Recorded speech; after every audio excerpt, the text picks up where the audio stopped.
Hi viewers, welcome to our channel. ప్రస్తుతం మనతో పాటు భరద్వాజ్ గారు సీనియర్ జర్నలిస్ట్ ఉన్నారు. వాటితో ఒకసారి మాట్లాడదాం. సార్ నమస్కారం. సార్ నమస్తే.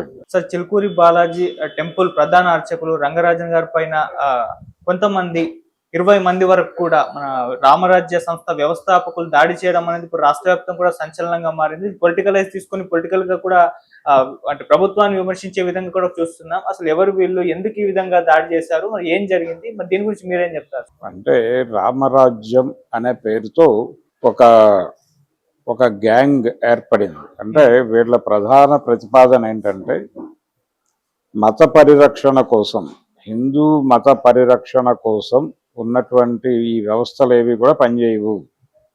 కాబట్టి మతానికి, మత పరిరక్షణ కోసం విడిగా ఒక సైన్యం కావాలా, ఆ సైన్యాన్ని నిర్మించాలి. ఆ సైన్యాన్ని నిర్మించే బాధ్యత ఆలయ పూజారులు తీసుకోవాలి. ఆలయాలు యుద్ధ శిక్షణ కేంద్రాలుగా మారాలి. క్షత్రియులని గుర్తించి ఇక్ష్వాకు వంశంతో సహా ఉన్నటువంటి క్షత్రియ వంశస్థులని గోత్రాల వారీగా గుర్తించి వారి నుంచి ఆర్మీలోకి రిక్రూట్మెంట్ చేసే బాధ్యత కూడా పూజారులే తీసుకోవాలి.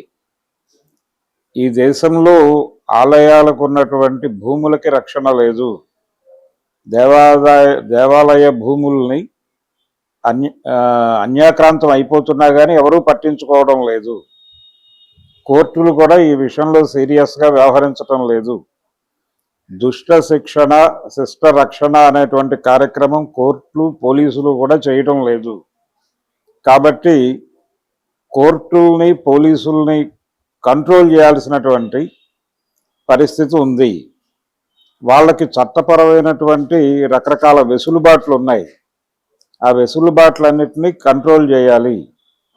దీనికి సంబంధించి ఇమ్మీడియట్గా చట్టాల్లో మార్పులు చేసి లొసుగులు లేకుండా చట్టాలు చేయాల్సిన అవసరం ఉంది.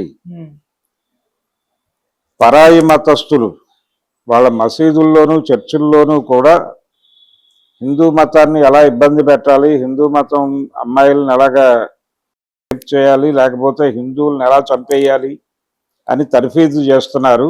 మరి వాళ్ళ నుంచి మన మతాన్ని, మన అమ్మాయిలని రక్షించుకోవటానికి మనం మన ఆలయాల్లో సాయుధ దళాలని శిక్షణ ఇవ్వటానికి ఏమిటి సమస్య అనేది ఆయన ప్రశ్నిస్తున్నాడు. ఇందులో భాగంగా ఆయన ప్రతి ఆలయాన్ని కలిసి, ఆ ఆలయ అర్చకుడిని కలిసి, అయ్యా మీ పేరేమిటి, మీ గోత్రం ఏమిటి, మీ ప్రవర చెప్పండి అని అడిగి వారి ప్రవర చెప్పించుకుని, చాలా అద్భుతంగా ఉందండి, మీరు మీ ప్రాంతంలో ఉన్నటువంటి హిందువులకు సంబంధించినటువంటి గోత్రనామాలు ఇవన్నీ విచారిస్తున్నారా? ఇందులో ఇప్పుడు రామాయణం జరగలేదు, లేకపోతే భాగవతం, భారతం ఇవన్నీ బూటకం అని మాట్లాడేస్తున్నారు చాలామంది. తప్పది. ఎందుకంటే ఆ గోత్రాలు, వశిష్ఠ గోత్రం కలిగిన వాళ్ళు ఉన్నారు. ఇప్పుడు ఇలా వాళ్ళున్నారు, వీళ్ళున్నారు, కాబట్టి అవన్నీ జరిగినాయని భావించాలి. ఇవి జరగలేదని చెప్పే వాళ్ళందరినీ కంట్రోల్ చేయడానికి వీళ్లతో ఒక దళాన్ని ఏర్పాటు చేయాలి. ఇలా ఇష్టం వచ్చినట్టుగా మాట్లాడుతున్నాడు ఆయన. ఈ మాట్లాడుతున్నటువంటి ప్రాసెస్ అంతా ఒక దగ్గర పెట్టి చూస్తే అతనికి ఈ దేశ చట్టాల మీద గౌరవం లేదు, ఈ దేశ రాజ్యాంగం మీద అంతకంటే గౌరవం లేదు. చాలా స్పష్టంగా అతను ప్రత్యామ్నాయ రాజ్యాంగాన్ని, ప్రత్యామ్నాయ వ్యవస్థని కోరుకుంటున్నాడు. దాన్ని సాధించటం సాయుధ పోరాటం ద్వారానే సాధ్యం అన్న పద్ధతిలో ఒక ప్రత్యామ్నాయ ఆర్మీని తయారు చేయాలనుకుంటున్నాడు. ఈ ఆర్మీ శిక్షణాలయాలుగా దేవాలయాలు ఉండాలని కోరుకుంటున్నాడు. అందుకోసం అర్చకులందరి మీద ప్రెజర్ తీసుకొస్తున్నాడు. ఈ దేవాలయ భూములన్నిటినీ పరిరక్షించి వాటిని కాపాడి వాటిని మత ఉద్ధరణ కోసమే వినియోగించాలి, ఇంకా దేనికి వినియోగించకూడదు అని కూడా ఆయన డిమాండ్. ఇలా ఆయన తప్పేముంది దీనిలో అనేది ఒక జనరల్ పాయింట్కి తీసుకొస్తున్నాడు. 2040 నాటికి భారతదేశంలో ఒక్క హిందువు మిగలడు, మొత్తం కూడా పరాయి మతస్థులు అయిపోతారు. కాబట్టి భారతదేశాన్ని కాపాడుకోవాల్సిన అవసరం ఉంది. రెండోది, ఈయన సిద్ధాంతం ప్రకారం ఈ సమస్త భూమండలాన్ని పరిపాలించేటువంటి హక్కు ఇక్ష్వాకులకి మాత్రమే ఉంది అని రాముడు రామాయణంలో చెప్పాడని ఈయన చెప్తున్నాడు. చెప్పి ఈ సమస్త భూమండలాన్ని అంటే టోటల్ గా గ్లోబ్ అంటే చాలా సందర్భాల్లో అఖండ భారత్ అంటూ ఉంటారు. ఈ అఖండ భారత్ అంటే గ్లోబే అయి ఉండొచ్చు. ఈ సమస్త భూమండలం కూడా హైందవీకరణ చెందాలి అనే ప్రోగ్రాం కూడా ఉంది. అంటే టోటల్ గా అన్ని మతాలని కంట్రోల్లోకి తీసుకొని, లేకపోతే వాళ్ళ అందరినీ దునుమాడి హిందూ మతాన్ని విశ్వవ్యాపితంగా నిలబెట్టడం అనేది ప్రోగ్రామ్ గా మేము రామరాజ్య సైన్యాన్ని ఏర్పాటు చేస్తాం. చాలా క్లియర్ గా చెప్తున్నాడు ఆయన. రామరాజ్య సైన్యాన్ని ఏర్పాటు చేస్తున్నాం, రామరాజ్యంలో పౌరసత్వం తీసుకోమంటున్నాడు. అది మామూలు పైత్యం కాదు. రామరాజ్యం అని భారతదేశంలోనే ఇంకొక ప్యారలల్ ప్రభుత్వం నడుస్తోంది. ఆ ప్యారలల్ ప్రభుత్వంలో సభ్యత్వం తీసుకోమని కాదు, పౌరసత్వం తీసుకోమని అడుగుతున్నాడు ఆయన. ఈ పౌరసత్వానికి ఏదో ఫీజు ఉంది, వాళ్ళకు ఒక పేజ్ ఉంది, రామరాజ్యం అనే పేజ్ ఉంది. ఆ పేజీలోకి వెళ్ళి మీరు పౌరసత్వం పొందటమే.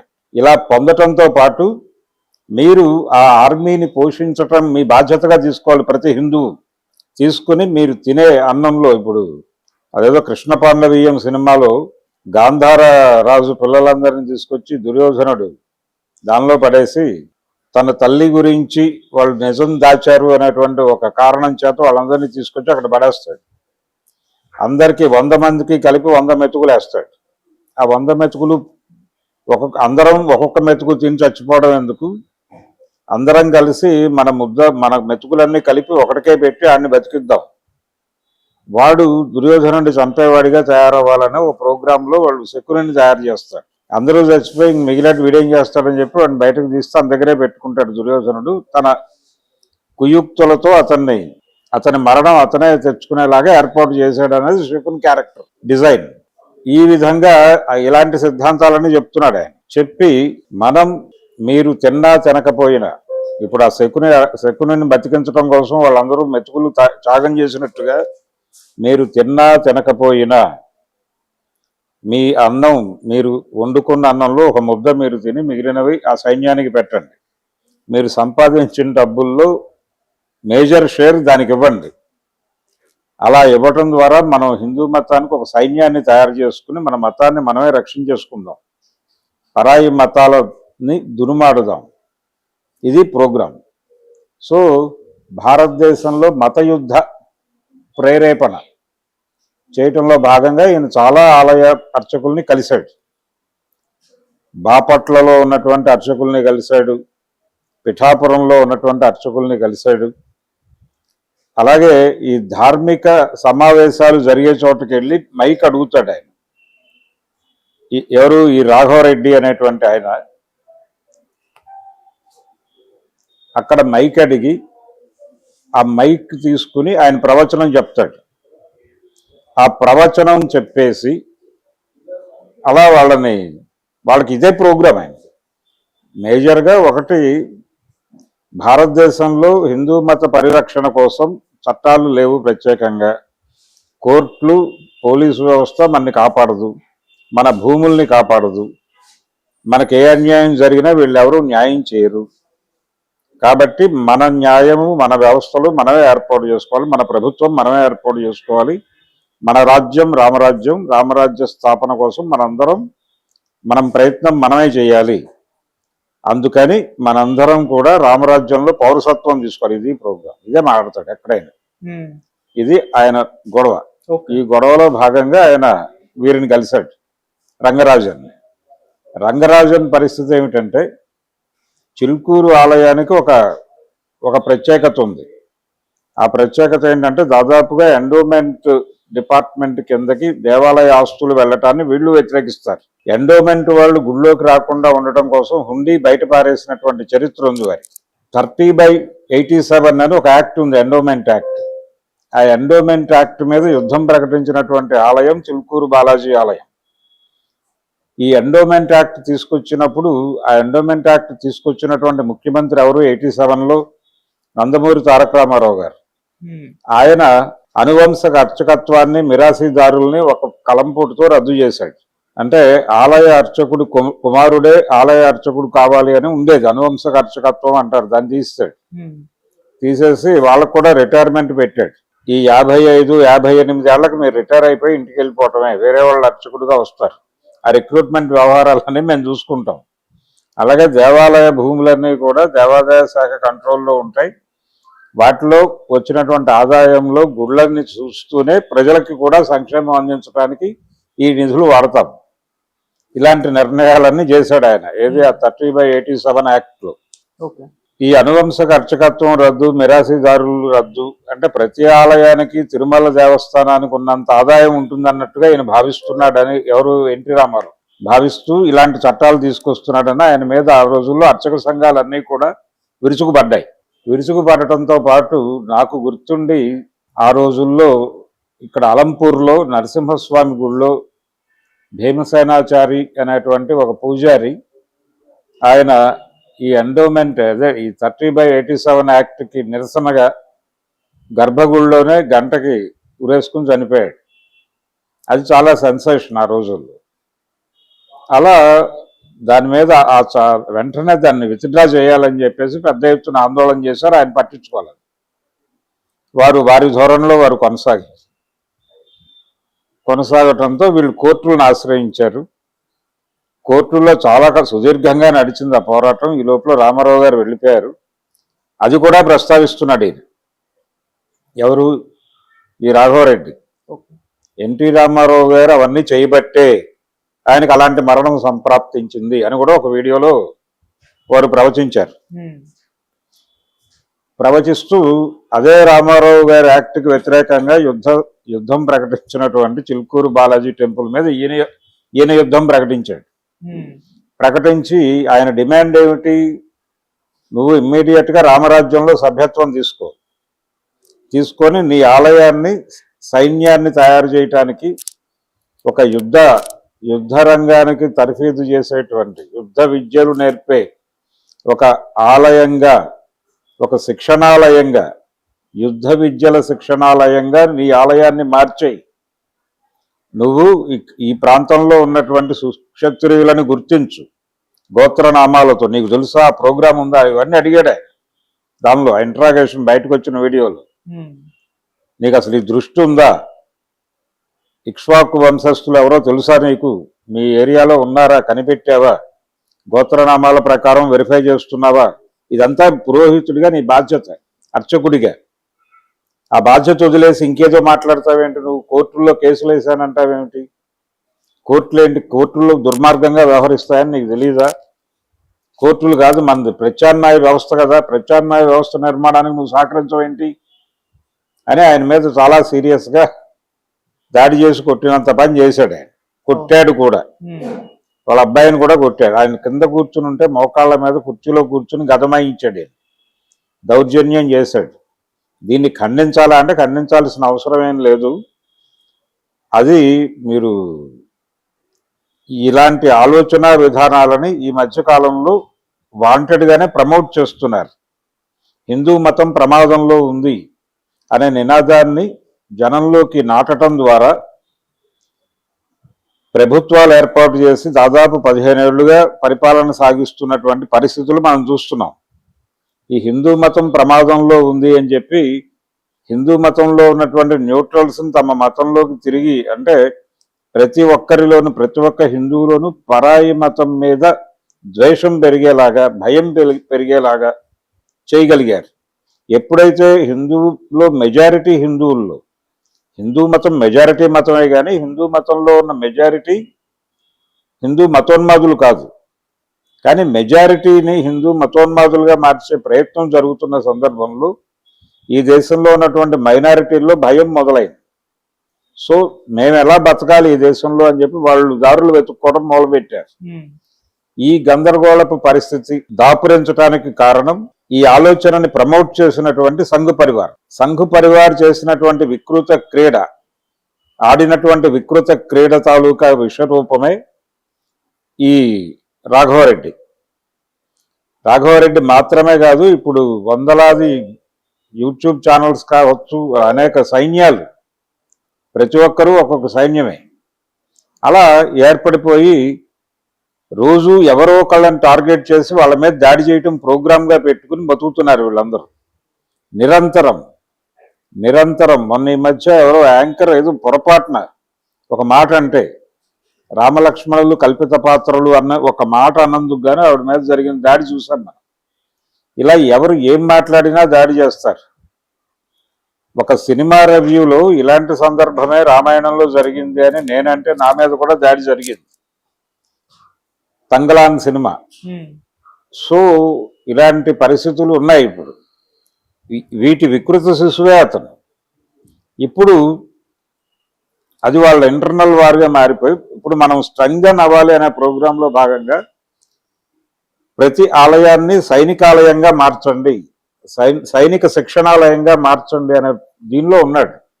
ఇది పైకి కనిపిస్తున్నటువంటి గొడవ, కానీ దీని వెనకాల ఇంకో గొడవ ఉందనేది నా డౌట్. ఈ రాఘవరెడ్డి అనే అతను సెటిల్మెంట్లు చేస్తున్నాడు. సహారా ఇండియా గ్రూప్ వారి తాలూకా బాధితులు ఇతనికి అప్లికేషన్ పెట్టుకోవడం, ఆ డబ్బులు వెనక్కి ఇప్పిస్తాను నేనని చెప్పి ఒక డీల్ మాట్లాడుకుని అతను ఆ ప్రోగ్రాంలో ఉన్నాడు. కోర్టులకు వెళ్తే మీ సమస్యలు పరిష్కారం కావు, నా దగ్గరికి రండి నేను చూసుకుంటా, మన మతానికి సంబంధించి ఎవరైనా సరే నా దగ్గరికి రండి నేను చూసుకుంటా అన్న పద్ధతిలో పంచాయతీలు చేస్తున్నాడు అతను. ప్యారలల్ గవర్నమెంట్ రన్నింగ్, రామరాజ్యం రన్నింగ్. సో అందులో భాగంగానే నా అనుమానం నిజమైతే ఏదో రియల్ ఎస్టేట్ గొడవలో వచ్చాడు అతనికి. ఎక్కడికి? చిలుకూరు ప్రాంతంలో రియల్ ఎస్టేట్ విపరీతంగా జరుగుతున్నది మనకు తెలుసు. ఇతను రెడ్డి. అక్కడ దీనికి సంబంధించిన వ్యవహారం ఏదో ఉండి ఈయనని కంట్రోల్లో తీసుకోవడం అనే ప్రోగ్రాంలో భాగంగా కూడా ఆయన దింపు ఉండొచ్చు ఈ రాఘవరెడ్డిని. వీరి జనరల్ ప్రోగ్రాంలో భాగంగా కూడా ఈయన ఇన్వాల్వ్ అయి ఉండొచ్చు. దీనిలో ఈ ఆలయ భూములన్నిటినీ ఒక చోటకి కన్సాలిడేట్ చేయటం అనే ప్రోగ్రాం ఉంది వీళ్ళకి. దానిని దేనికోసం వాడతారు అనేది వేరే గొడవ. ఈ క్రమంలో అనేక విషయాలు తవ్వుతున్నారు. పరాయి మతస్థులు మన దేశాన్ని దోచుకుంటున్నారని చెప్తున్నాడు ఆయన వీడియోల్లో. అక్కడ శిక్షణ ఇస్తున్నారు వాళ్ళ ప్రార్థనా మందిరాల్లో, వాళ్ళు వాంటెడ్గా జనాలకి తర్ఫీదు ఇస్తున్నారు, మనం ఇవ్వటం లేదని చెప్తున్నాడు. ఇది కన్విన్సింగ్ గానే ఉంటుంది చాలా మందికి. ఆయన మాట్లాడిన అర్చకులు కూడా కన్విన్స్ అయిపోతున్నారు. ఆ వీడియోలు కూడా ఉన్నాయి అతని పేజీలో. నిజమే, ఇలాంటి ఒక సైన్యం ఉండాలని ఒక ఆయన మాట్లాడటం విన్నా నేను స్వయంగా. అది పరిస్థితి. సో చాలా ప్రమాదకరమైనటువంటి ఒక హిందూ ఉగ్రవాద సంస్థని ఆయన రూట్ చేస్తున్నాడు, ప్లాంట్ చేస్తున్నాడు. ఈ ప్లాంట్ చేయటానికి ఆయనకు చాలా పెద్దల ఆశీస్సులు ఉండాలి. ఈ రోజున ఏదో ఖండిస్తున్నట్టు మాట్లాడుతున్నాడు. సీరియస్గా ఇప్పటి వరకు భారతీయ జనతా పార్టీ కానీ మరొకళ్ళు, అంటే సంఘ పరివారం నుంచి ఒకళ్ళు ఇద్దరు స్పందించారు అలా కాదు అని. కానీ ఇది ఇలా జరుగుతుంది, దీన్ని మనం ఏదో ఖండించాలని వాళ్ళు అనుకోవడం లేదు. అరెస్ట్ అయ్యాడు, ప్రస్తుతం ఆయన జైలుకి వెళ్ళాడు. హైదరాబాద్లోనే చెంచల్గూడకు పంపించినట్టున్నారు. 14 రోజుల రిమాండ్ విధించారు. ఇది పరిస్థితి. సో చాలా ప్రమాదం జరగబోతోంది. ఈ దేశంలో మైనారిటీలను టార్గెట్ చేస్తున్నాడు. మైనారిటీలను టార్గెట్ చేయటము, వాళ్ళని సరెండర్ చేసుకోవటము ఈ ప్రోగ్రాం. అంటే అసలు గ్లోబే, అఖండ భారత్ అంటే గ్లోబే అని చెప్తున్నాడు ఆయన స్పష్టంగా. ఇక్ష్వాకులు పరిపాలించాలి. ఇప్పుడు అతని పరిస్థితి ఏంటి? ఇప్పుడు అమెరికా ప్రెసిడెంట్ ట్రంప్ గారి పరిస్థితి ఏంటి? వారు భారతీయులను ఇక్కడికి పంపించడం, అసలు ఆయనే సరెండర్ అవ్వాలి కదా, ఆయనకే బేడీలేసి ఇక్కడికి తీసుకురావాలి కదా అనే మూడ్లో ఉన్నాడు ఆయన. ఈ గ్లోబ్ మొత్తం కూడా హిందూ మతం వర్ధిల్లాలి, హిందూ సింహం మేలుకొంది, ప్రపంచం మొత్తాన్ని తన కంట్రోల్లో తీసుకోబోతోంది అని బెదిరిస్తున్నాడు ఆయన. అయితే ఇదంతా ఎందుకు చేస్తున్నాడు అనేది మాత్రం దాని వెనకాల ఆర్థిక ప్రయోజనాలు ఖచ్చితంగా ఉన్నాయి. ఆస్తుల యుద్ధాలు ఉన్నాయి. ఎవరు ప్రేరణతోనే వచ్చాడు అతనికి. ఆ దాడి వెనకాల ఉన్నటువంటి విషయాలు ఏంటనేది పరిశీలించాల్సిన అవసరం ఉంది. కానీ ఆయన మాట్లాడటానికి సిద్ధంగా లేడు. ఎవరు? దాడికి గురైనటువంటి వ్యక్తి రంగరాజన్ పోలీస్ కంప్లైంట్ ఇచ్చాడు తప్ప ఏం జరిగింది అని బయటకు వచ్చి చెప్పడానికి సిద్ధంగా లేడే. దీని వెనకాల ఆర్థిక ప్రయోజనములు కలవు. ఆయన ఓపెన్గా ఈయన్ని డబ్బులు అడిగాడు, అది కారణం కావచ్చు.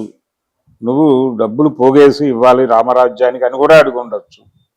ఈ ఏరియాలో సెటిల్మెంట్లు చేస్తాను, క్లయింట్లని ఇవ్వు అని అడిగి ఉండొచ్చు. దానికి ఆయన తిరస్కరించి ఉండొచ్చు, అందుకని కొట్టుండొచ్చు. నువ్వు ఏజెంట్గా వ్యవహరించు హైదరాబాద్ ఏరియాలో, లేకపోతే తెలంగాణకు బాధ్యత తీసుకు. పౌరసత్వాలు ఇస్తున్నాడు ఆయన, పౌరసత్వాలు, సిటిజన్షిప్లు ఇస్తున్నాడు రామరాజ్యంలో. ఏది? విజయవాడ, హైదరాబాదు, కరీంనగర్, అనంతపురం, ఇవన్నీ రామరాజ్యంలో ఉన్న ఊళ్ళే. మీరేదో భారతదేశంలో ఉన్నాయని అనుకుంటున్నారు అమాయకంగా. ఢిల్లీ కూడా రామరాజ్యంలో ఉంది. ఆ విషయం మోడీకి తెలుసో తెలీదో మనకు తెలియదు. మోడీ పౌరసత్వం తీసుకున్నాడో లేదో తెలియదు. రామరాజ్యంలో తీసుకోవాలి. మోడీ కూడా ఇతని కంట్రోల్లోకి రావాల్సినటువంటి అవసరం ఉందని చెప్తున్నాడే. అంటే ఆ మధ్య కాలంలో ఆయన అంటే ఒక చట్ట సవరణ చేసే ప్రయత్నం చేశారు మోడీ గారు. దాన్ని సుప్రీంకోర్టు న్యాయమూర్తులు అడ్డుకున్నారు. అదేమిటి? న్యాయమూర్తులను కూడా విచారించే హక్కు ఉండాలి అనేది ఏదో దానికి సంబంధించిన ఒక ప్రతిపాదన చేశారు. దాన్ని వద్దన్నారు, ఆగింది. ఇప్పుడు ఇతను అదే కోరుతున్నాడు. న్యాయమూర్తులు, పోలీసు వ్యవస్థ వీళ్ళందరూ కూడా దుష్ట శిక్షణ, శిష్ట రక్షణ మానేసి శిష్ట శిక్షణ, దుష్ట రక్షణ చేస్తున్నారు. కాబట్టి ఆ వ్యవస్థల్ని కంట్రోల్, అతని ప్రోమోలో కూడా పోలీసులు కోర్టులే టార్గెట్, పోలీసులు కోర్టులు టార్గెట్గా రాజ్యాంగం మీద దాడి, ఇది ప్రోగ్రామ్. సో రామరాజ్యంలో ప్రతి ఒక్కళ్ళు పౌరసత్వం తీసుకోవాలని చాలా చెలరేగి మాట్లాడుతున్నాడు ఆయన. ఈ రామరాజ్యంలో పౌరసత్వం తీసుకొని దాని ఏజెంట్గా వ్యవహరించి పాలకుడిగా అని చెప్తున్నాడు ఆయన. తెలంగాణ పాలకుడిగా వ్యవహరించడానికి రంగరాజన్ గారు సహకరించకపోవడం వలన ఈ దాడి జరిగి ఉండొచ్చు.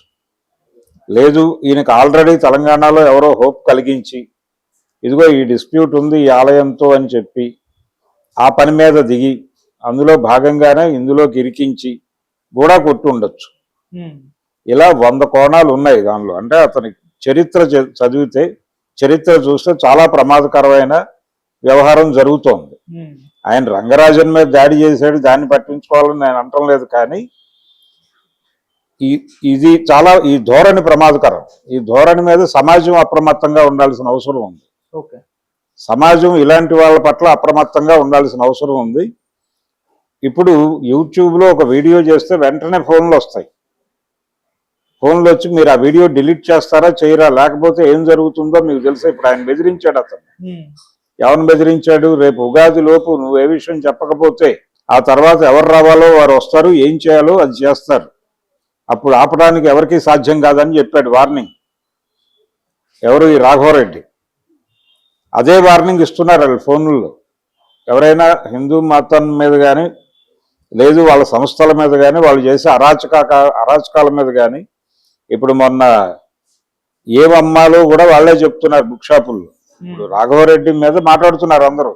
అబ్బాయి అతను మా ఎలిమెంట్ కాదని మాట్లాడే ప్రయత్నం చేస్తున్నారు ఈ హిందూ దుకాణాలన్నీ. మొన్న బుక్ ఎగ్జిబిషన్లో వీక్షణం స్టాల్ మీద దాడి జరిగింది కదా. దాడి అంటే వాళ్ళు వచ్చి వాగ్వాదానికి దిగారు. ఇవెందుకు అమ్ముతున్నావు అన్నారు. ఇవెందుకు అమ్ముతున్నావు అని అడిగే లెవెల్కి వెళ్ళారంటే, విశాలాంధ్ర మీద దాడి జరిగింది మన తిరుపతిలో. విశాలాంధ్ర వాళ్ళ షాప్లోకి వెళ్ళి పుస్తకాలు ఎందుకు అమ్ముతున్నావు అని ఘర్షణ పడి దాడి చేశారు. వాళ్ళని కూడా డిజోన్ చేసుకుంటుందా సంఘ్ పరివార్? అంటే వాళ్ళు ఒక ఉగ్రవాద మూకని పోషిస్తున్నారు.